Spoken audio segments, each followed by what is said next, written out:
अपनी पार्टी व मूवमेंट को फिर से आगे बढ़ाना है तथा आगे चलकर सत्ता में भी जरूर आना है। तभी फिर यहाँ गरीब, असहाय, दुखी, पीड़ित व कमजोर वर्गों के लोगों का सही से भला हो सकता है। और अब तो इनके प्रति जातिवादी मानसिकता रखने वाली पार्टियों के साथ साथ जातिवादी मीडिया भी, जिसमें सोशल मीडिया भी शामिल है, ये भी नहीं चाहता है कि यहाँ के खासकर गरीब, दबे कुचले, गरीब व लाचार लोग बाबा साहब की मूवमेंट के मुताबिक चलकर सत्ता की मास्टर चाबी खुद अपने हाथों में है और उसके लिए वे किसी भी हद तक गिरकर अपना गंदा व घिनौना आदि खेल खेलते रहते हैं। इसलिए यूपी का वर्तमान चुनाव परिणाम बीएसपी के करोड़ों लोगों की रात दिन की कड़ी तन मन धन की मेहनत का ये वाजिब फल कतई नहीं है। फिर भी बाबा साहब के अनुयायी पार्टी होने के नाते इस पार्टी के लोगों को अपनी हिम्मत कतई नहीं हारना है, बल्कि पत्थर काटकर रास्ता बनाने का अपना प्रयास व संघर्ष हर हाल में आजीवन जारी रखना है। जबकि ऐसे खराब राजनीतिक हालात बीजेपी ने भी देखे हैं, जब आजादी के बाद से काफी लंबे समय तक देश में राज करने का मौका यहाँ की जनता ने इनको नहीं दिया था, बल्कि यूपी में भी सन 2017 से पहले भाजपा की स्थिति यहाँ कोई खास अच्छी नहीं थी। और अब इसी प्रकार कांग्रेस पार्टी भी लगभग उसी हालत से गुजर रही है जिस खराब हालत से पहले भाजपा गुजर चुकी है। इसलिए कल आए चुनाव परिणाम आगे के लिए सबक, जिसके परिप्रेक्ष्य में यहाँ मैं ये कहना जरूरी समझती हूँ कि चुनाव में पूरे यूपी से मिले फीडबैक के मुताबिक जातिवादी मीडिया अपनी अनवरत गंदी साजिशों प्रायोजित मैनेज किया हुआ सर्वे आदि कार्यक्रमों एवं लगातार नेगेटिव प्रचार के माध्यम से खासकर मुस्लिम समाज व भाजपा विरोधी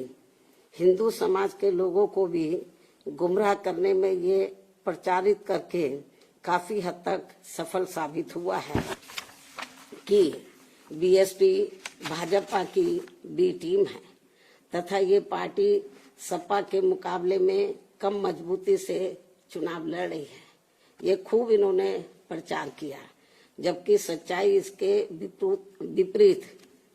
विपरीत है, बिल्कुल उलट है। क्योंकि भाजपा से बसपा की लड़ाई राजनीतिक के साथ साथ सिद्धांतिक व चुनावी भी थी, लेकिन मीडिया द्वारा इस प्रकार के लगातार दुष्प्रचार आदि किए जाने के कारण भाजपा के अति आक्रामक मुस्लिम विरोधी चुनाव प्रचार से मुस्लिम समाज ने एक तरफा तौर पर सपा को ही अपना वोट दे दिया तथा इससे फिर बाकी भाजपा विरोधी हिंदू लोग भी बसपा में नहीं आए। और यदि ये सभी लोग इससे ये स्पष्ट है कि मुस्लिम समाज का वोट यदि दलित समाज के साथ मिल जाता, जैसा कि बंगाल के चुनाव में टीएमसी के साथ मिलकर भाजपा को धराशायी करने का चमत्कार परिणाम दिया था, तो फिर वैसे ही परिणाम यहाँ भी दोहराए जा सकते थे। साथ ही ये लोग हमेशा इस तथ्य को ऐन वक्त पर भूल जाते हैं कि केवल बीएसपी ही यूपी में भाजपा को सत्ता में आने से रोक सकती है, सपा नहीं। इनकी इसी गलत सोच का ही ये नतीजा है कि भाजपा फिर से सत्ता में वापस यहाँ आ गई है। और यदि यूपी में तिकोना संघर्ष हुआ होता, जिसकी पूरी संभावना भी थी, तो तब यहाँ यूपी के परिणाम बीएसपी की अपेक्षा के मुताबिक आते तथा फिर भाजपा को सत्ता में आने से रोक लिया जाता। अर्थात कुल मिलाकर मुस्लिम समाज बीएसपी के साथ तो लगा रहा, किंतु इनका पूरा वोट समाजवादी पार्टी की तरफ शिफ्ट कर गया और इनके इस गलत फैसले से बीएसपी को बड़ा भारी नुकसान ये हुआ कि बीएसपी समर्थक अपर कास्ट व ओबीसी समाज की विभिन्न जातियों में भी ये डर फैल गया कि सपा के सत्ता में आने से दोबारा यहाँ जंगल राज आ जाएगा और फिर ये लोग भी भाजपा की तरफ चले जाएंगे। इस प्रकार से भाजपा को हराने के लिए मुस्लिम समाज ने बार बार आजमाई हुई पार्टी बीएसपी से ज्यादा सपा पर भरोसा करने की बड़ी भारी भूल की है, जिसकी सजा बीएसपी को मिली है। यह काफी कड़वी व सीख लेने वाली भी है। जिसकी सजा बीएसपी को मिली है कि हमने पे भरोसा किया, जिसकी सजा बीएसपी को मिली है वह काफी कड़वी व सीख लेने वाली भी है। इसलिए इस कड़े अनुभव को खास ध्यान में रखकर ही अब बीएसपी आगे अपनी रणनीति में बदलाव जरूर लाएगी। लेकिन ऐसे हालातों में भी बीएसपी मूवमेंट के हित में संतोष की बात ये रही है कि दलितों में से खासकर मेरे खुद के अपने समाज का वोट हमेशा की तरह इस बार भी अपनी मूवमेंट व पार्टी की लीडरशिप के साथ चट्टान की तरह पूरी मजबूती के साथ खड़ा रहा है। जिन पर मैं कितना भी गर्व महसूस करूं वह कम ही होगा, तथा उनका जितना भी मैं आभार प्रकट करूं वह कम ही होगा। और अब मेरी उन सभी से ये भी अपील है कि उन्हें अपना मनोबल बिल्कुल भी नहीं गिरने देना है, क्योंकि बाबा साहब के अनुयायी कभी भी अपनी हिम्मत नहीं हारते हैं तथा वे अपना संघर्ष लगातार जारी रखते हैं। सफलता फिर एक दिन झक मारकर हमारे कदम जरूर चूमेगी। हमें बाबा साहब के कारवा को न रुकने देना है न झुकने देना है। साथ ही हमें ये भी मानकर चलना चाहिए कि अब बुरा वक्त खत्म होने वाला है, क्योंकि पूरा खून पसीना बहाने के बावजूद भी जो यूपी का इस बार परिणाम आया है तो उससे बुरा और क्या हो सकता है। अर्थात पार्टी के लोगों को निराश व हताश कतई नहीं होना है और अपने स्वाभिमान व मूवमेंट की सफलता के लिए पहले की तरह ही पूरे जी जान से पार्टी के कार्य में लगे रहना है। साथ ही इस बार यूपी में पार्टी की अपेक्षा के मुताबिक नतीजे नहीं आने को लेकर फिर से मैं उन्हें ये कहना चाहती हूँ, इस बार चुनाव में मुसलमानों का वोट एक तरफा सपा की ओर जाते देखकर दलित वर्ग में से मेरे खुद के समाज को छोड़कर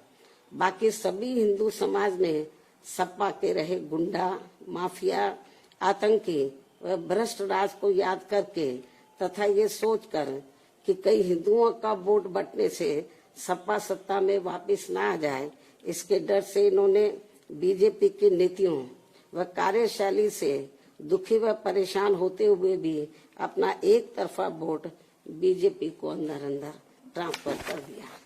जिसने फिर बीएसपी को सन 1977 में कांग्रेस पार्टी की हुई स्थिति की तरह यहाँ चुनाव में लाकर खड़ा कर दिया है। हालांकि इसके बाद फिर अगले हुए चुनाव में कांग्रेस पार्टी पूर्व की तरह यूपी सहित देश के अन्य राज्यों में भी पुनः सत्ता में वापस आ गई थी। कहने का तात्पर्य ये है कि राजनीति में कभी कभी वर्तमान की तरह ऐसे उतार चढ़ाव भी आते हैं जिससे अपनी पार्टी के लोगों को भी दुखी होकर शांत बैठने की बजाय या इधर उधर भटकने की बजाय बल्कि ऐसी बदली हुई परिस्थितियों का भी मुकाबला करने के लिए अपनी वर्तमान रणनीति में परिवर्तन करके आगे बढ़ना होगा। और इसके लिए बाबा साहब के राजनीतिक जीवन संघर्ष व उनकी सोच को भी ध्यान में रखकर अपनी पार्टी के जनाधार को फिर से कैडर के जरिए आगे बढ़ाना है। साथ ही इस मामले में हमें ये भी याद रखकर आगे बढ़ना है कि कांग्रेस ने बाबा साहब को अपने रास्ते का रोड़ा मानकर इनको सीधे चुनाव में कामयाब नहीं होने दिया था, लेकिन उन्होंने इससे भी अपनी हिम्मत नहीं हारी थी और फिर यहाँ जातिवादी व्यवस्था के शिकार हुए लोगों को एकजुट व संगठित होकर उन्हें राजनीति में आगे आने की भी सलाह दी थी, ताकि फिर वे सत्ता के जरिए अपना खुद का विकास व उत्थान आदि कर सके, जैसा कि हमने यूपी में 4 बार करके दिखाया भी है। साथ ही उन्होंने उस समय कांग्रेस जैसे अन्य उन सभी जातिवादी पार्टियों से भी अलग रहने की भी सलाह दी थी, जिनकी जातिवादी सोच में कोई परिवर्तन नहीं आ रहा था। इसलिए इन सब बातों को ध्यान में रखकर अपनी पार्टी के लोगों को फिर से या अपनी पार्टी व मूवमेंट को आगे बढ़ाना है। इन्हीं जरूरी बातों के साथ ही अब मैं बीएसपी के सभी छोटे बड़े पदाधिकारियों, कार्यकर्ताओं एवं अनुयायियों के साथ साथ सर्व समाज के उन सभी लोगों का भी हृदय से आभार प्रकट करती हूँ, जिन्होंने बीएसपी को जिताने के लिए यहाँ रात दिन काफी कड़ी मेहनत की है तथा पूरे तन मन धन से भाजपा को हराने के लिए यहाँ लगे रहे हैं। साथ ही उत्तराखंड व पंजाब राज्य के भी